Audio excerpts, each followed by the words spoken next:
చంద్రబాబు నాయుడు గారు ఎలక్షన్ల ముందు బాబు షూరిటీ భవిష్యత్ గ్యారంటీ అని చెప్పేసి స్లోగన్తో వచ్చాడు.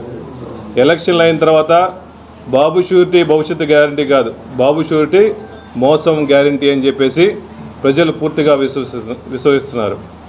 గతంలో మా ప్రభుత్వంలో జగన్మోహన్ గారు ఎలక్షన్లు ఇచ్చిన హామీలన్నీ 100% హామీలు నెరవేర్చి గడప గడపకి మేము ఎలక్షన్ల ముందు ఈ హామీలు ఇచ్చాము, నిబద్ధతతో నమ్మకంతో మీరు మాకు ఓట్లేసి గెలిపించారు కాబట్టి అన్ని హామీలు నెరవేర్చామని గడప గడపకు పోయి ప్రతి ఇంటికి పోయి తిరిగి చెప్పాం. ఈరోజు టీడీపీ కానీ వాళ్ళ అనుబంధాలు మొత్తం పార్టీ వాళ్ళందరూ ఏ మొహం పెట్టుకొని మీరు ఏ హామీలు నెరవేర్చారని చెప్పేసి గడప గడప కార్యక్రమం పెట్టుకుంటున్నారు. ఎలక్షన్ల ముందు ఇచ్చే హామీలన్నీ ఒక్క హామీ కూడా నెరవేర్చకుండా మొన్న వైఎస్ఆర్ కాంగ్రెస్ పార్టీ డిమాండ్ చేస్తూ ఉంటే సూపర్ 6లో ఒక అమ్మఒడి ఒక 10% 15% వేసి అది కూడా మేము చేసామని చెప్పేసి కల్లబొల్లి మాటలు చెప్తున్నాడు. చంద్రబాబు నాయుడు గారిని నమ్మే పరిస్థితి లేదు. జిల్లా నుంచి గ్రామ స్థాయి వరకు వైఎస్ఆర్సీపీ నాయకులు కానీ కార్యకర్తలు కానీ ప్రజలందరూ గమనించాల్సిన అవసరం ఉంది. చంద్రబాబు నాయుడు గారు మోసపూరిత హామీలు ఇచ్చాడు.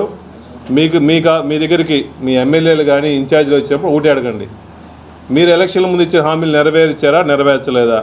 అబద్ధపు హామీలు ఇచ్చి ఓట్లు మాతో వేయించుకున్నారు, నెరవేర్చని డిమాండ్ చేయాలని చెప్పి మేము వైఎస్ఆర్ కాంగ్రెస్ పార్టీ తరఫున ప్రతి ఒక్కరిని, ప్రతి పేద ప్రజలందరినీ, ముఖ్యంగా మహిళలను కానీ మోసం చేశాడు కాబట్టి మీరు నిలదీసి అడగాల్సిన అవసరం ఉంది, మీ బాధ్యత అని చెప్పేసి.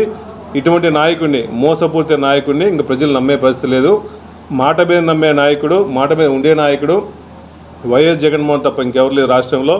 ఎప్పుడు ఎలక్షన్లు వచ్చినా వైఎస్ఆర్ కాంగ్రెస్ పార్టీ తరఫున జగన్మోహన్ గారిని ముఖ్యమంత్రి చేసుకోవడం కోసం ప్రతి ఒక్కరూ నడుము కట్టాలని మనస్ఫూర్తిగా కోరుకుంటూ సెలవు.